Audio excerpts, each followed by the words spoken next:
بسم اللہ الرحمن الرحیم۔ شروع اللہ کے نام سے جو بڑا مہربان اور رحم فرمانے والا ہے۔ السلام علیکم۔ اردو کہانی سنو کے اس چینل میں آپ لوگوں کا خوش آمدید۔ اس چینل کو سبسکرائب کریں، ساتھ ہی ساتھ بیل آئیکن کا بٹن دبانا مت بھولیں۔ چلیں جی اپنی سٹوری شروع کرتے ہیں۔ میں بڑی بیٹی تھی، حساس تھی، آنے والے حالات کی سنگینی کا اپنی پوشیدہ آنکھ سے نظارہ کر سکتی تھی۔ یوں کہنا چاہیے کہ کچھ لوگوں میں ایسی خدا داد صلاحیت ہوتی ہے کہ وہ قبل ازیں نوشتہ دیوار پڑھ لیتے ہیں۔ ابو بیمار رہنے لگے تھے اور میں جلد تعلیم مکمل کر کے ان کا سہارا بننا چاہتی تھی تاکہ برا وقت آنے سے قبل گھر کے حالات سنبھل جائیں۔ انہوں نے مجھے بہت اعتماد دیا تھا۔ انہوں کے کہنے پر میں نے یونیورسٹی میں داخلہ لے لیا ہوا تھا، ورنہ ہماری مالی حالت ایسے نہ تھی کہ میں یونیورسٹی میں داخلہ لے پاتی۔ یونیورسٹی ہمارے گھر سے کافی دور پر تھی۔ میری زندگی کی یہ سال بہت ہی قیمتی تھے۔ ہر حال میں مجھے اپنی تعلیم کو مکمل کرنا ہی تھا اور میں کرنا بھی چاہتی تھی۔ مجھے پڑھنے کا بہت شوق تھا۔ 15 دن کی چھٹیاں ہو گئیں تو میں نے سوچا کہ لائبریری سے کوئی کتاب ایشو کروا لوں تاکہ چھٹیوں میں پڑھ سکوں، اپنا ٹائم ویسٹ نہ کروں۔ لائبریری سے لوٹی تو اکثر وینیں جا چکی تھیں واپس۔ بادل بنے ہوئے تھے، تھوڑی ہی دیر میں برسات ہونے لگی تھی۔ میں کافی دیر سے بس اسٹاپ پہ کھڑی ہوئی تھی۔ بارش تیز اور تیز ہوتی جاتی تھی۔ میرا گاؤن سارا کا سارا بھیگ گیا تھا۔ دیر تک جب کوئی بس نہ آئی تو میں ادھر ادھر دیکھنے لگی جیسے کوئی مصیبت زدہ مدد کے لیے پکارتا ہو۔ اچانک ایک نوجوان کی نظر مجھے بھیگتی ہوئی دیکھا بے بس لڑکی پر پڑی جو اپنی گاڑی میں بیٹھا ہوا تھا۔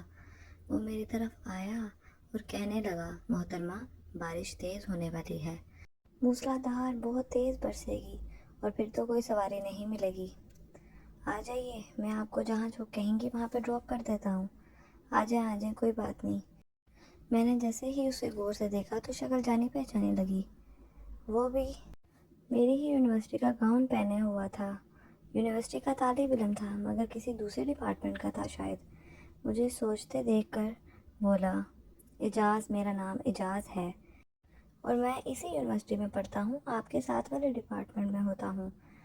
ڈریے مت پلیز، آ جائیں، میں بھی آپ کی طرح کے ایک اسٹوڈنٹ ہوں۔ لیکن کیا کرتی، ہمارا دور تو ایسا نہ تھا کہ لڑکیاں کسی بھی خوف کے بغیر لفٹ لے لیتی کسی بھی لڑکے سے، کسی بھی انجان سے، مگر اب مجبوری تھی، میں کرتی بھی کیا۔ اس نے گاڑی کا دروازہ کھولا اور میں اس کے برابر والی نشست پر آ کر بیٹھ گئی تھی۔ اپنے حلیے پر نظر ڈالی تو بال بھیگے ہوئے تھے اور گاؤن سے پانی بہہ رہا تھا، جوتے کیچڑ آلود ہو چکے ہوئے تھے۔ میں شرابور تھی، پانی سے فل بھیگی ہوئی تھی میں۔ راستے میں اعجاز نے مجھ سے گفتگو کرنا شروع کر دی تاکہ میں تھوڑا سا صحیح فیل کر سکوں۔ اس کی باتوں کا جواب ہے، ہوں، ہاں یا اس کے علاوہ میں دیتی رہی بس، کیونکہ اس کی گاڑی میں بیٹھ کر احسان مندی کے بوجھ تلے خود کو بہت ہی باہوا محسوس کر رہی تھی میں۔ وہ تعلیم اور یونیورسٹی سے متعلق باتیں کرتا رہا تھا اور میرے ڈپارٹمنٹ کے بارے میں پوچھتا رہا، مگر میں تمام وقت ایسی ہی چپ رہی جیسے سانپ سونگھ گیا ہو مجھے، اور میں بالکل خوف زدہ ہو کر اس کے ساتھ بیٹھی ہوئی تھی۔ گھر آ گیا تو جان میں جان آئی۔ گاڑی سے باہر پاؤں رکھا تو واقعی جھاجھوم ہی برس رہا تھا، بہت طوفانی بارش ہو رہی تھی۔ میں اگر اس کی پیشکش کبھی قبول نہ کرتی تو اس سیلاب بلا میں بہہ کر رہ جاتی اور کبھی گھر واپس نہ آ سکتی۔ گھر کے سامنے اس نے مجھے جب اتارا، صدق دل سے اس کی میں نے بہت مہربانی کی اور اس کا شکریہ ادا کیا، مگر جھوٹے منہ بھی میں نے اسے اپنے گھر کے اندر آنے کو نہیں بلایا۔ خوف زدہ تھی کہ مجھ کو اس کے ساتھ دیکھ کر گھر والے پتہ نہیں کیا سوچیں گے اور پڑوسی افسانہ تراش لیں گے۔ اس دن کے بعد وہ اکثر ہی شعبے کے ساتھ والے ڈپارٹمنٹ میں نظر آیا کرتا تھا۔ مجھے دیکھ کر دور سے ہی سلام کرتا تھا، لیکن میں زیادہ تر سلام کا جواب نہیں دیتی تھی۔ میں سلام کا جواب دینے کی بجائے سر جھکا لیا کرتی تھی۔ وہ نہایت جوشیلا اور زندہ دل نوجوان تھا۔ وہ اپنی یونیورسٹی میں بہت خوشگوار رہتا تھا، یونیورسٹی کے تمام فنکشنز میں بھرپور حصہ لیا کرتا تھا۔ بحث و مباحثہ کی تقریب ہوتی تھی یا مشاعرہ یا ڈراموں کا سلسلہ، کوئی موقع ہاتھ سے جانے ہی نہیں کبھی دیتا تھا۔ بہت جلد اس کا شمار نمایاں اور مشہور طالب علموں میں ہونے لگا تھا۔ اب وہ ایک طرح سے اس عملی درس کا سرمایہ تھا۔ جہاں ہم سب تعلیم پا رہے تھے یا ہیں، سبھی اس سے بات کرنے میں فخر محسوس کرتے تھے، کیونکہ یہ ایک بہت ہی مشہور بن چکا تھا اس پوری یونیورسٹی میں۔ ایک دن مجھ کو بس اسٹاپ پر کھڑے دیکھا تو میری طرف آ گیا، کہنے لگا، اس دن تو بارش کی مجبوری کے باعث میری پیشکش آپ نے قبول کر لی تھی، آج تو دھوپ بہت تیز ہے، اتنی دھوپ میں چلو گی تو رنگ سیاہ ہو جائے گا، دیکھو آج دھوپ کی وجہ سے میری پیشکش قبول کر لو نا پلیز۔ یہ کہہ کر اس نے اپنی گاڑی کا دروازہ میرے لیے کھول دیا تھا۔ اتفاق یہ کہ اس روز باہر کسی ہنگامی صورتحال کی وجہ سے ساری بسیں بند ہو گئی ہوئی تھیں، ان کی ہڑتال چل رہی تھی اس دن، اور میں اس امر سے لا علم تھی، سو آج بھی مجبوراً مجھے اس کی ہی پیشکش پھر سے قبول کرنی پڑی تھی۔ میں پھر بھی اپنی جگہ جمی ہوئی تھی، لیکن دل میں سوچ رہی تھی کہ میں قبول کر لوں، اگر اس دن تو میں نے صحیح سلامت گھر پہنچا دیا تھا نا، تو یقین رکھو میں آج بھی تم کو گھر صحیح سلامت پہنچا دوں گا۔ اب مزید وقت ضائع نہ کرو، نہ اپنا نہ میرا، باہر اچانک گڑبڑ ہو گئی ہے، ہنگامی صورتحال کے تحت ساری بسیں نہیں چل رہی، میری بات پہ یقین کرو۔ یہ سن کر میرے ہوش اڑ گئے تھے، اور ان دنوں میں موبائل فون تو تھے ہی نہیں کہ پل پل کی خبریں ہاتھوں میں آ جاتی، ایسا کچھ تھا ہی نہیں کہ میں اپنے گھر والوں کو کسی طریقے سے انفارم کر سکتی، کوئی مجھے لینے آ جائے۔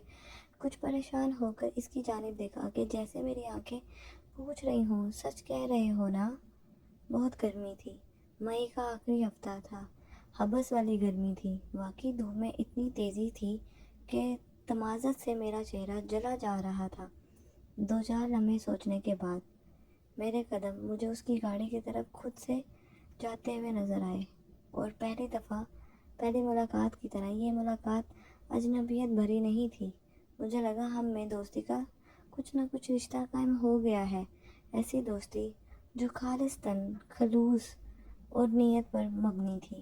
میں بالکل بھی اس کے ساتھ بری طریقے سے پیش نہیں آئی، نہ ہی آج تک اس نے میرے ساتھ بدتمیزی کی تھی۔ آخری پرچے کے روز وہ مجھے حال سے باہر آتا ہوا نظر آیا۔ شبتارہ، کیا تم مجھ سے شادی کرو گی؟ مجھے لگا جیسے اس نے میرے دل کا نشانہ لے کر فائر ہی کر دیا ہو، اور مجھے اپنی ساری دنیا ایک دفعہ دھندلی نظر آتی ہو۔ تبھی بے اختیار میرے منہ سے نکلا، ہرگز نہیں، کیونکہ شادی میری زندگی کا مشن نہیں ہے۔ تمہاری زندگی کا مشن کیا ہے؟ اس نے بڑے ڈفرینٹ لہجے میں مجھ سے پوچھا۔ آگے سے میں نے جواب دیا، وہ میں بعد میں بتاؤں گی۔ میں نے جواب دے دیا تھا کیونکہ مجھے معلوم تھا کہ تعلیم مکمل کرنے کے بعد مجھے ملازمت کرنی تھی، اپنے ابو کا وہ بننا تھا، مجھے ساتھ دینا تھا۔ ابو خاصے بیمار تھے، ان کا کاروبار ٹھپ ہو چکا تھا، تھوڑی سی جمع پونجی جو بینک میں تھی اس پر ہم لوگوں کا گزارا تھا، مستقبل میں مجھ کو اپنے والد کا ہاتھ بٹانا تھا۔ شبی میں نے ایسے کوئی خواب نہیں دیکھے تھے جو کہ اس عمر میں لڑکیاں دیکھتی ہیں کہ ہم پڑھیں گے، اچھا پڑھیں گے، اور کوئی اچھا لڑکا ملے تو ہم جلدی سے فوراً سے انہیں ہاں کر دیں۔ میرے کوئی ایسے خواب نہیں تھے، اس لیے میرے جواب نے اعجاز کو اداس کر دیا ہوا تھا، مگر نا امید نہیں ہوا تھا وہ۔ اس نے سوچا بھی 1 سال باقی ہے، دونوں تعلیم مکمل کر لیں گے، تب وہ دوبارہ مجھ سے یہ سوال کرے گا، ہو سکتا ہے وہ سوچ رہا ہو کہ میرا جواب شاید بدل جائے۔ دوسرا سال بھی پلک جھپکتے ہی گزر گیا، اور ہماری جان پہچان اخلاقی حدود میں چلتی آ رہی تھی۔ ہمارا جہاں آمنا سامنا ہو جاتا تھا، رک کر ایک دوسرے سے خیریت و دریافت کر لیتے تھے۔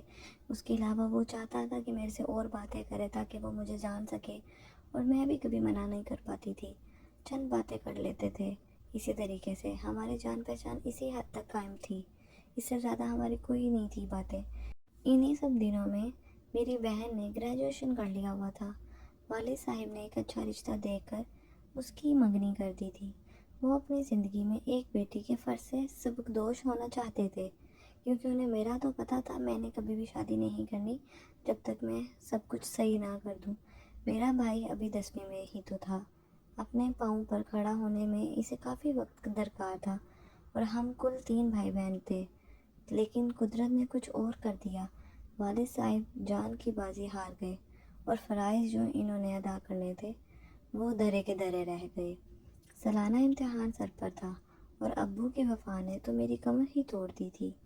ان دنوں میری حالت بہت بری تھی، میں اتنی غمگین تھی، غم اور فکر نے مجھے خوف زدہ کر دیا ہوا تھا کہ کیسے سب گزارا ہوگا، کیسے ہم کریں گے۔ اعتماد اتنا کمزور ہو گیا تھا کہ کسی سے بات کرتے ہوئے بھی مجھے گھبراہٹ ہونے لگی تھی۔ اعجاز نے میری کیفیت کو بھانپ لیا ہوا تھا۔ وہ روز مجھے دلاسے دینے لگا۔ اس کو پتہ تھا اس کے باپ اس دنیا سے رخصت ہو چکے ہیں۔ اس کی باتوں میں جادو تھا کہ میں مایوسی اور نا امیدی کے اندھیرے سے نکل آئی۔ اتنی بڑی سچویشن میں بھی، اتنی غمگین سچویشن میں بھی میں نے اپنے آپ کو سنبھال لیا، اپنے بکھرے ہوئے خیالات کو سمیٹا اور پڑھائی پر توجہ دی اور اپنے سالانہ امتحان میں اچھے سے نمبر لینے کی کوشش کی۔ یوں میرا ماسٹر کمپلیٹ ہو گیا ہوا تھا۔ جس روز آخری پرچہ تھا، اعجاز مجھے دوبارہ ملنے آیا۔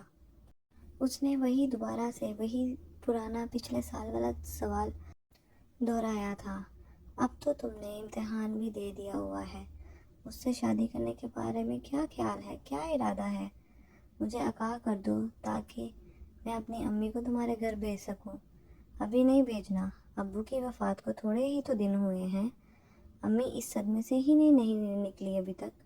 ذرا وقت گزرنے دو، کچھ ٹائم تو دو مجھے، میں خود بتا دوں گی سب کو، اپنے گھر والوں کو سمجھا دوں گی۔ میں نے بہانہ تلاش کر لیا۔ وہ بتا دوں گی، کہہ دیا نا۔ میں نے بہانہ تلاش کر لیا پھر سے، کیونکہ اس سوال کا جواب میں ابھی نہیں دینا چاہتی تھی۔ وجہ موجود تھی، میں نے بہن کی شادی کرنی تھی اور چھوٹے بھائی کو پڑھانا تھا۔ فی الحال میں ان کی خوشیوں کے لیے تگودو کر رہی تھی اور اپنی خوشیاں نہیں دیکھ سکتی تھی۔ اپنی خوشیوں کی طرف صرف سفر کی نہیں کر سکتی تھی، میں سوچ بھی نہیں سکتی تھی، اور وقت کا کچھ اندازہ نہ تھا۔ یہ تو مجھے لگ رہا تھا یہ ایک لامتناہی انتظار تھا جو شاید کبھی بھی ختم نہیں ہونا تھا۔ اب میں کبھی کبھی اعجاز سے فون پر بھی بات کر لیتی تھی، کیونکہ ہماری یونیورسٹی ختم ہو گئی تھی، ملنا جلنا بھی بند ہو گیا ہوا تھا، بس یہاں تک ہمارا رابطہ تھا۔ میں نوکری کی تلاش میں سرگرداں ہو گئی تھی۔ بالآخر ایک پڑوسی کی سفارش کرنے پر سے ایک میری فرم میں نوکری مل گئی ہوئی تھی مجھے، بہت اچھی فرم میں۔ اعجاز نے کافی انتظار کیا۔ جب اس کو اپنے سوال کا کوئی خاطر خواہ جواب نہ ملا تو وہ اپنی تعلیم مکمل کرنے کے لیے بیرون ملک چلا گیا تھا۔ اس نے سوچا کہ شاید میں اپنی تعلیم مکمل کروں اور واپس آؤں تو شاید میں کوئی اس کو جواب دوں۔ وہاں سے بھی اس نے مجھ سے رابطہ رکھا ہوا تھا اور کبھی بھی مجھے اپنے رابطے سے الگ نہیں کیا۔ ہر بار کہتا تھا، میرا سوال بھولنا مت، کبھی مت بھولنا، تمہیں مجھ کو کبھی نہ کبھی ہاں میں جواب دینا ہی ہوگا، کیونکہ میں تم سے سچی، بالکل سچے دل سے محبت کرتا ہوں۔ تب تک میں اپنی تعلیم مکمل کر چلا، اور ساتھ ہی ساتھ اس نے اس سے وعدہ کیا تھا کہ مجھ سے ہمیشہ ہر بار رابطہ رکھوں گا تم سے۔ میں ادھر دن رات اپنے رزق کی خاطر محنت اور مشقت میں لگی ہوئی تھی۔ اب میں ہی گھر کی سربراہ تھی، ہر چیز کی ذمہ داری بس میرے ہی سر پہ تھی۔ میری آمدنی پر کنبے کا انحصار تھا۔ چھوٹی بہن کی میں نے شادی کرنی تھی۔ ماں بھائی سبھی اپنی ہر ضرورت کے لیے میری طرف دیکھتے تھے، کیونکہ وہ کیا کرتے، وہ دیکھنے پر مجبور تھے۔ ایک روز ڈاکٹر صاحب نے بتایا کہ ہاسپٹل میں اعجاز نامی ایک مریض آیا ہے، اسے کینسر ہے جو آخری سٹیج پر ہے، وہ تھوڑے دنوں کا مہمان ہے بس، اور بچنے کی کوئی خاص امید نہیں ہے۔ یہ نام سن کر مجھے اعجاز کی یاد آ گئی، مگر اس کی یادیں ساری اب احسن نہ تھی، کیونکہ اب بہت ٹائم ہو گیا تھا، ہمارے راستے اب الگ الگ تھے۔ اگلے روز میں کسی وجہ سے ڈاکٹر صاحب کے پاس ہاسپٹل گئی تو وہ اسی مریض سے متعلق نرس کو کچھ ہدایت دے رہے تھے جس کا انہوں نے مجھے بتایا تھا کہ ایک اعجاز نامی شخص ہاسپٹل میں ایڈمٹ ہے۔ میں نے پوچھا کہ وہ کیسا ہے، کیا حالت ہے اس کی، کوئی بچنے کے امکانات ہیں بھی کہ نہیں۔ چند روز کا مہمان ہے، ڈاکٹر نے یہ کہا، جلدی سے مجھ سے بات کر لو، میں اسے دیکھنا چاہتا ہوں، انجیکشن لگانا ہے۔ یہ کہہ کر وہ چلتے چلتے باتیں کرتے کرتے ساتھ میں بھی جا رہی تھی، اور میں ان کے ساتھ ساتھ چلتی جا رہی تھی اور ان کی باتیں سن رہی تھی۔ مریض کے روم کے سامنے وہ ٹھہر گئے، بولے، رکنا چاہو تو میرے آفس میں بیٹھ جاؤ، کوئی مسئلہ نہیں ہے، میں ذرا مریض کو دیکھ کے آتا ہوں۔ میں نے کہا، نہیں نہیں، مجھے جلدی ہے، ریحان کو اسکول سے بھی تو لے کے آنا ہے۔ اچانک میری نظریں کمرے کے اندر بیڈ پر لیٹے مریض پر پڑی۔ نرس اسی وقت وہاں سے نکل کر باہر آ رہی تھی۔ حیرت زدہ رہ گئی، کیونکہ وہ تو وہی اعجاز تھا جو اس کا دوست اعجاز تھا، جو کہ کبھی بہت جوشیلا، ہنس مکھ، زندگی سے بھرپور ہوا کرتا تھا، اور وہ بہت ہی اچھا تھا اور مجھ سے اتنی محبت کرتا تھا۔ میں تو دیکھ کے حیران پریشان، بالکل